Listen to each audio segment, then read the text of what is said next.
We don't send dailies to the studio. This is the only film I've ever done it on.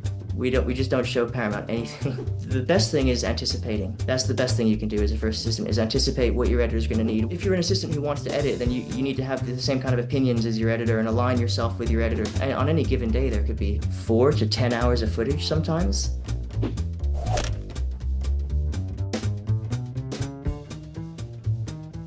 That one was really quite unusual because I was on location for a lot of it. I was in South Africa for 5.5 months.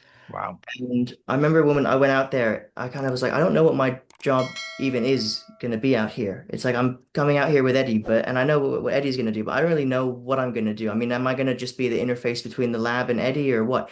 And it ended up just evolving in that, these planes would land and then I'd get the card straight off the DIT and I'd be making my own proxies before it even went to the lab so that they could review. As soon as the planes landed, they would all come into this briefing room and watch what they just shot, all grouped together and synced up. And so I was like using Resolve and doing stuff that I had never really had to do in a professional environment before.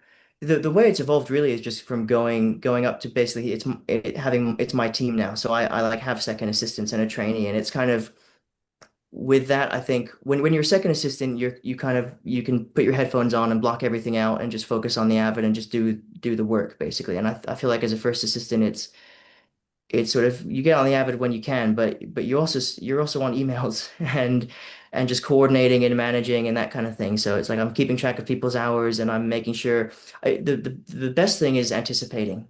That's the best thing you can do as a first assistant is anticipate what your editor's going to need, what the director's going to need, what the crew are going to need, whether they're going to want reference on set. And then figure out when's the work backwards. Like we're doing a preview here, so they want a temp mix here, so they need our turnovers by that, that kind of thing. I think it's just having a more global picture. As a second assistant, you can be less aware of what's going on. You just have to like, I'm going to do my turnover.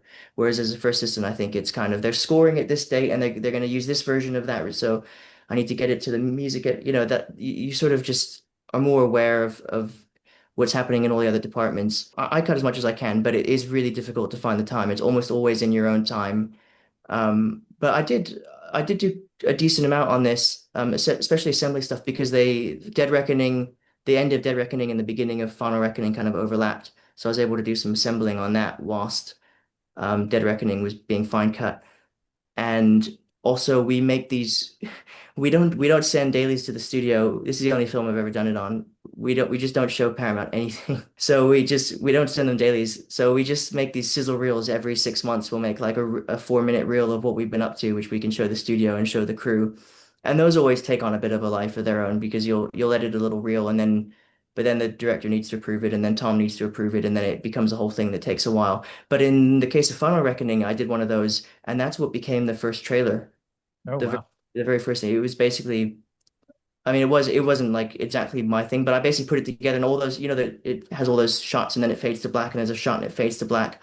So that piece of music was written first, and then I just cut this like crew sizzle thing to that, and then most of the shots that I'd chosen kind of stayed, and then it was handed off to some trailer editors, and I think marketing had to add some extra lines and that kind of thing in it. But sort of the overall structure and the shot selection Mhm. was something that I'd put together as a crew sizzle that then became the trailer. And then what I'm doing is on top of so it is all when you're thick and post it is basically a lot of turnovers and communication with other departments, but I'm always watching and I'm always Eddie's a really great collaborator and I can always make suggestions to him and he's actually really great because he'll just say try it and show me, he's never on Fallout I remember very clearly sending him a really long email. I'd just done a QC of everything. I'd like watched the whole thing back to that they were going to preview.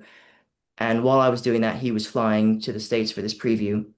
So I did write him a really long email and I went through every reel of my thoughts. And he came back and he responded to everything that I had said. And it was either I agree with it, let's try it, or I don't agree with it, here's why, or we can't do it and here's why. But then he ended his message with feel free to try and implement any of these ideas and we'll take a look when I'm back. And so now I kind of just do that in general. I'll always just sub out a scene in a separate sequence and just say, hey, Eddie, I've done an alternate of this. I've done a, the biplane scene, for example. It's like, here's your 15-minute assembly, here's your 7 minute assembly, and here's a 4 minute assembly Hmm. if you want. And also, and I think Eddie values because if you're an assistant who wants to edit, then you need to have the same kind of opinions as your editor and align yourself with your editor. So when I'm watching dailies and just preparing the footage for Eddie, if I see something I really like, I'll put a green marker on it. It's not just like here's your generic, all the footage is prepared for you. Sometimes it's like I've seen some bits also because on any given day there could be 4 to 10 hours of footage sometimes. Wow. For that, there's this big dialogue scene in the new one that Ethan has with the president. And we do these line strings for Eddie, which is not all the dailies. It's just every line of every speaking. And that sequence was 14 hours for that Oh, scene. So it would be so easy. I mean, Eddie's incredibly thorough, but it probably really does help him, I think, to just say, "Oh, there's a really good look here that I saw in the middle, in between, mm, while they're resetting even. But I put a green marker on it. So I sort of always have these little ways of trying to creatively contribute from preparing the dailies to it's really hard to find time to assemble from scratch, but I spend more time taking what he's done and then reworking it or restructuring stuff. I mean, on Dead Reckoning, it was the first act was really difficult to get a handle on, and I had done this edit which stayed, which was there's that big dialogue scene with Carrie Elwes in the beginning of the film, and sort of it goes from the desert into that scene, and then back to the desert, and then back to that scene, and then into the main titles, and that was kind of something that I'd figured out. So stuff like that. I Um, but it's always on top of, and again, like what we said about being a trainee, even now, it's always on top of my responsibilities. It's never like, oh, I It's didn't get that amazing. turnover out the door, but I have managed to do Mhm. an edit of that. Like that wouldn't work.